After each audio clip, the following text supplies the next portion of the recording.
Xbox Series S versus Xbox One X. Which of the two is the most powerful? Let's start with the processor. The two have 8-core processors. However, the similarities end here.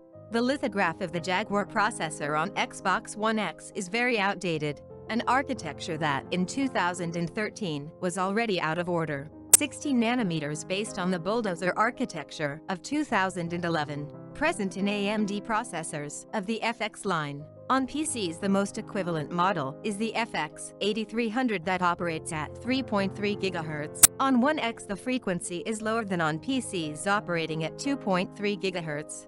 The lithograph of the Series S processor is 7 nm and the most modern currently on computer chips. The same present in the Ryzen 3000 family. On PCs, the equivalent processor is the Ryzen 7 3700X that operates 3.6 GHz. Series S also operates at 3.6 GHz. Both use AMD's Zen 2 architecture. Explaining how processor architectures work. Usually when a new generation is released, the performance and efficiency gain over the previous one is 30 to 40%. The Bulldozer architecture of the Xbox One X is 3 generations earlier than the Series S, so even having the same number of cores does not mean equivalent performance, because the evolution of generations of processors made the Series S have a processor with twice the power of its predecessor. Now, let's talk about the GPU.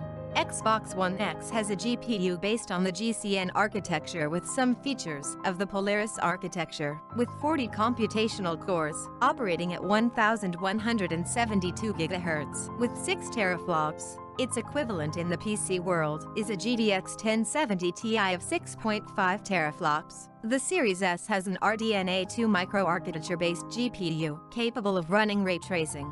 The number of computational cores should come with 26 operating at 1825 GHz according to rumors. The gross power, according to GPU rumors, is 4 teraflops. The equivalent video card on PCs would be the RTX 2060, which operates with 7 teraflops. We know that NVIDIA no longer uses the unit of measurement of teraflops on its video cards, but you can find this number comparing its equivalent in the competition. In this case, the AMD RX 5600 XT, which has similar performance and has 7 teraflops. Here we must emphasize that RDNA 2 microarchitecture is 3x more efficient than GCN, so 26 cores equals 52 GCN cores present on Xbox One X. But the same thing occurs as the case of cores. 4 teraflops in RDNA 2 microarchives would be the equivalent of 8 teraflops of GCN. RAM. The Xbox One X has 12 GB GDDR5 with a 326 GB per second band, of which 9 GB is dedicated to the games and 3 GB dedicated to the system. The Series S reportedly would have 7 GB dedicated to the games, so this leads us to believe that it will have a total of 10 GB GDDR6, with 3 GB dedicated to the system. The memory band is very superior to Xbox One X, because here it operates for 560 GB per second, almost twice the band of the One X. So the 7 GB dedicated to gaming here equates to 13, almost 14 GB GDDR5 Xbox One X, remembering that the One X only has 9 GB dedicated to games. Storage. This is where the Xbox One X suffers its biggest defeat.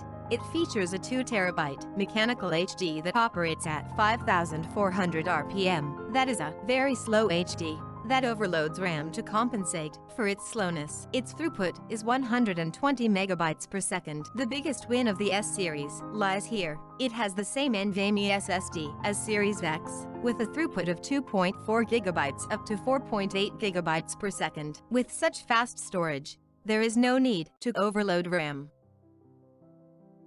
The Series S has a different proposition to that of the Xbox One X, that the focus was to run 4K games. The S series, even being more powerful, targets at 1440p resolution to have resources left over to run ray tracing and higher frame rate. Another point that makes Microsoft not aim at 4K is that with new technologies like Unmen from Unreal Engine 5, Even running at 1440p, the games will be using textures in 4K. The result is that when viewed in 4K screens, the difference between 1440p and 4K is imperceptible.